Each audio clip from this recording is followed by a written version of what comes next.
Hey guys, how the hell are you? Today we are going to do an all-new unbiased gear review on this, the Marauder preamp pedal from Master Effects.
Okay, so first some specs on this unit. This is made in Canada on a high-quality PCB board, powder-coated, UV-printed enclosure. It is boasting 6 control knobs and 3 switches, as well as a very heavy-duty on-off switch. We have pre-gain, post-gain. We've got master.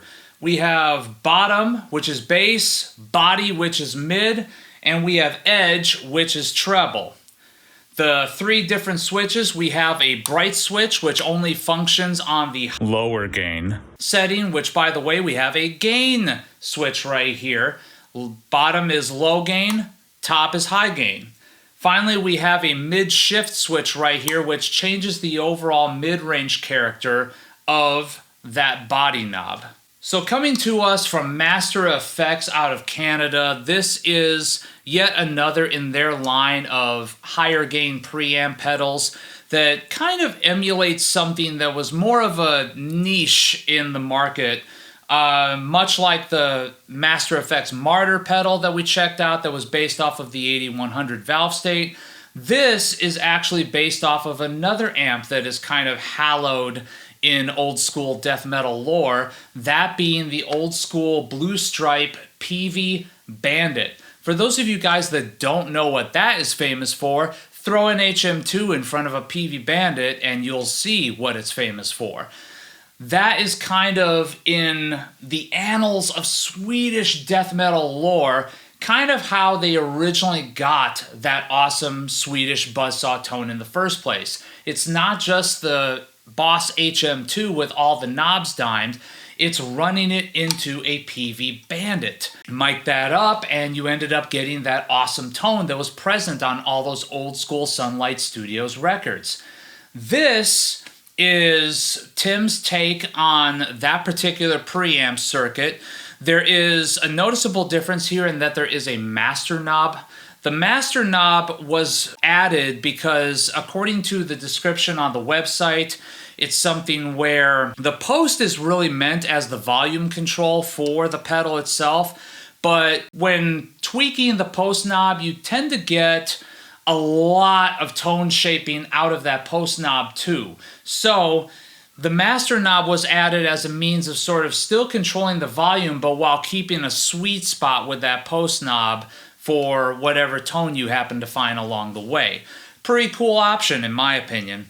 The shift switch is definitely something that in the testing of this was something I thought was actually rather interesting, but I'm getting ahead of myself. Before I go too far, let's just actually plug this thing in, check out how it sounds, just one track.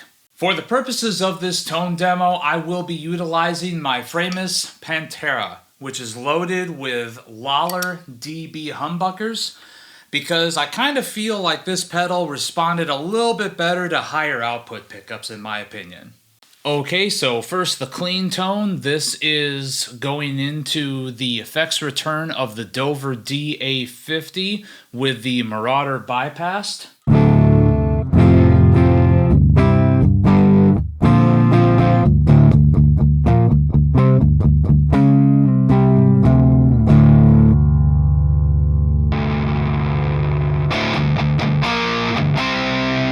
First, let's adjust the level a little bit.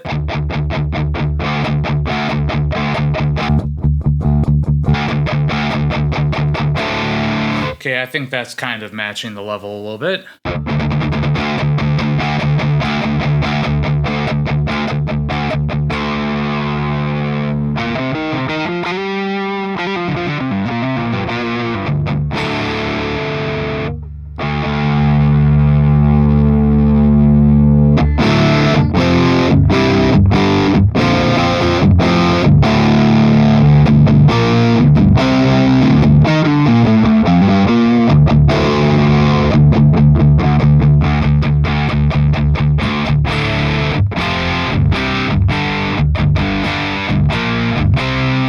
It should be noted too that we are in the lower gain stage right now. The gain switch is down, which is technically a little bit more closer to the Peavey Bandit's clean channel, but kick it up and there's a little bit more gain on tap. For right now, let's just really quick stay on the low gain just so you guys can see what that actually does.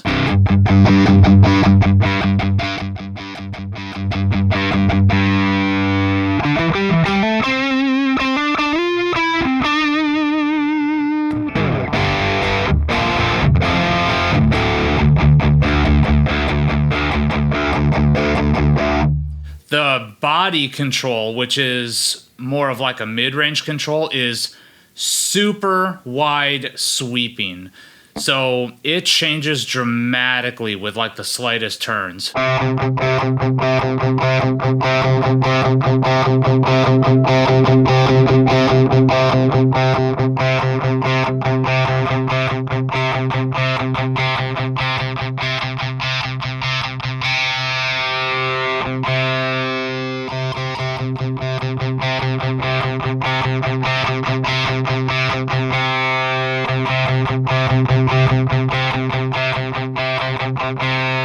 And for even more tonal shifting there's the shift switch, which changes, I guess, the overall kind of cue of the mid-range control.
Interesting, but let's see what the pre-gain does here on the lower gain setting, just to see where it kind of maxes out at.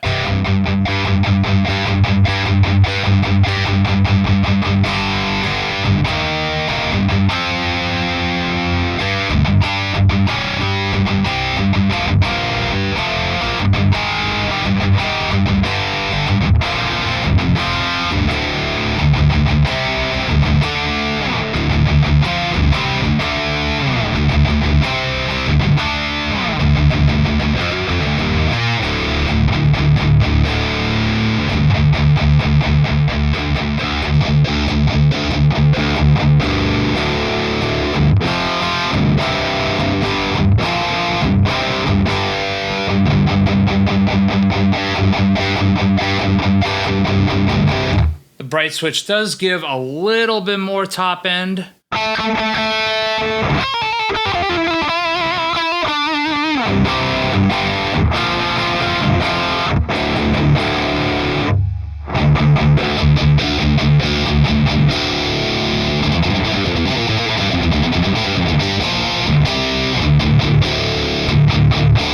Definitely very interesting, but we are here for the higher gain settings, so let's check that out. Kick all the EQ back to straight up high noon.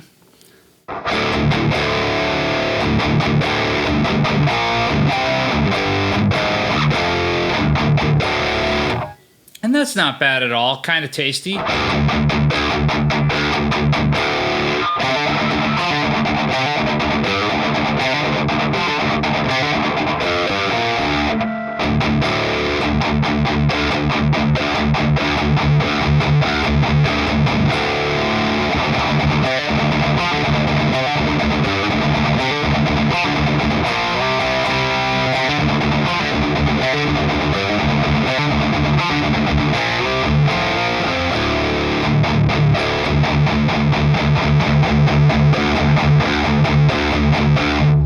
The post control is something that can really get away from you because it does act like a post gain on the amp, but yet there is still a master control on the pedal too.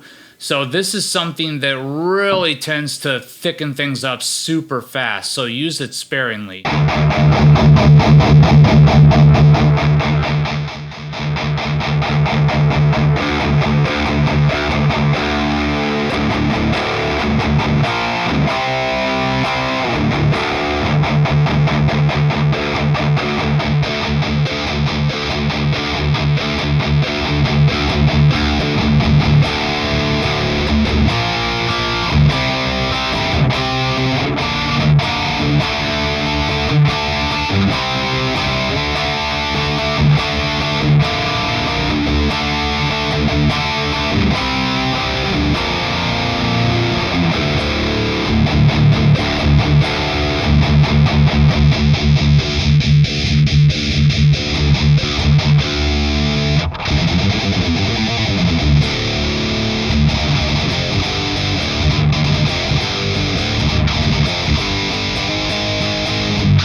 There we go. That's what I was looking for.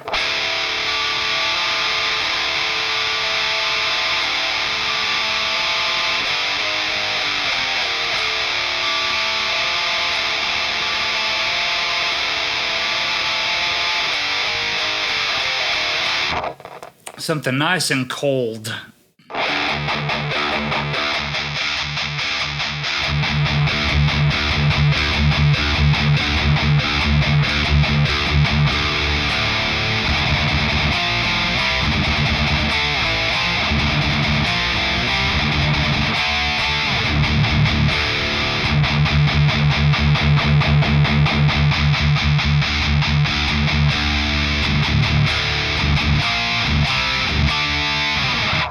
So definitely does the scooped mid thing extremely well. One thing that should be of note is that this body knob, the mid-range knob, is so super expressive that literally just the lightest touch changes it dramatically. So this can get really, really honky in a big hurry, but there's a reason for that, and I think you know what it's time for.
Like, I'm not gonna lie, that sounds so good right there with that EQ setting, and then just using the shift switch, that I could seriously do a bunch of multi-tracking, just leaving everything as it is right here, and just going between these two just to get a little bit of tonal differentiation between them using the HM2.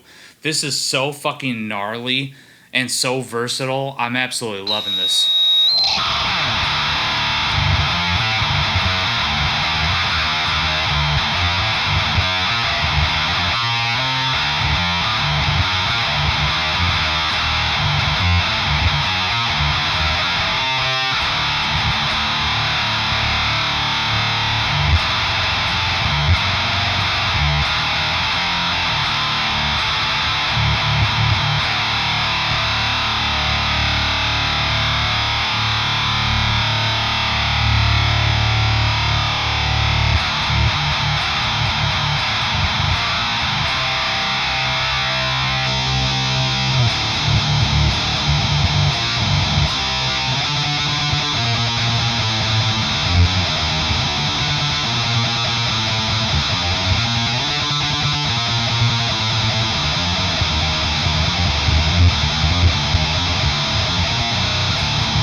So overall, my final thought, I was actually really impressed by this unit.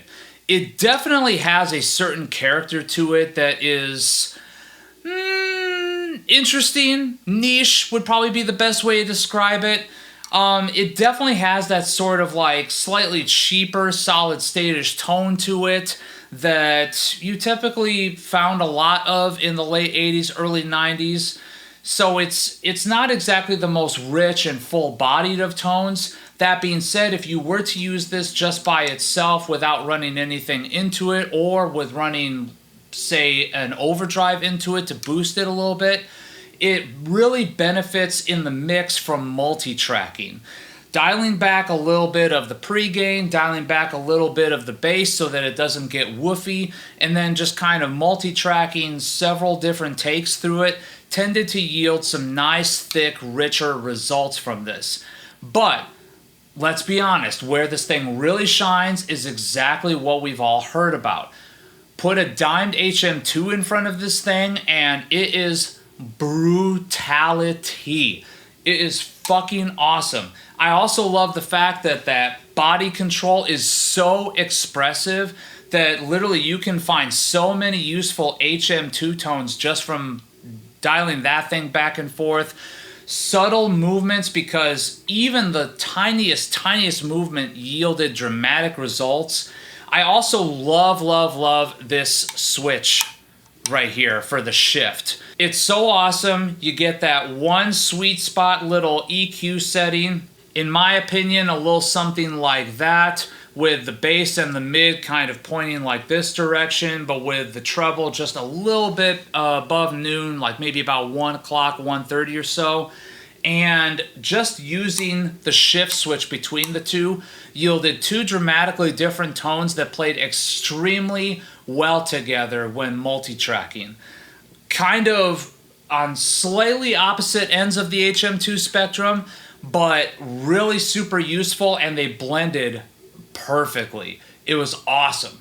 So yeah, it's definitely something that, granted, a lot of people would probably like, whatever, I don't really have a use for that. But for those of us that are looking for something to take that HM2 to the next level, this is not a bad option. Get this, put up the presence control on your amp just a little bit, and run an HM2 into this thing, and you're getting some stupid awesome results out of it.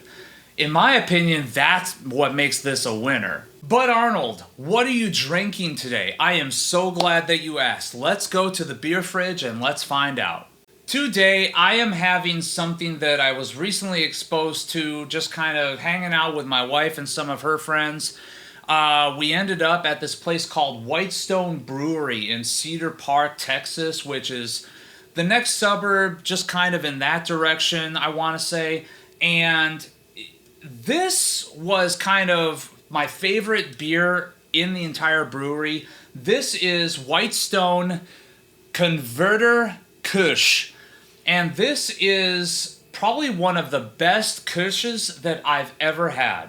It is 4.7% ABV, so it is definitely a session Kush. What made it really interesting to me is, see, I have an affinity for Helles style lagers. I like lagers and pilsners and Kushes that have a little bit of a sweeter maltiness to it.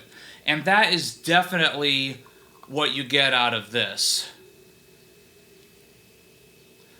So a very light golden color, very typical for the style, white head. Even in just the aroma, it smells crisp, smells clean, has a little bit of sweetness, almost like a slight corniness to it, but not like super present.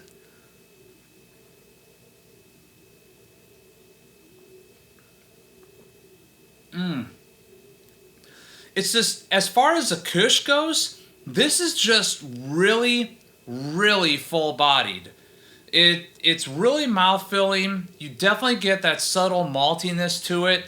There's a little bit of hoppy bitterness in there as well, but it's very subtle. It's definitely not on the same wavelength as like a pale ale or anything like that. It's It's just delicious. This is really something that I could seriously see myself drinking a ton of. Not that I'm an alcoholic or anything, but it's just really, really good. So much so that I ended up buying a 6-pack from the brewery that day, and that's kind of what we're digging into right here.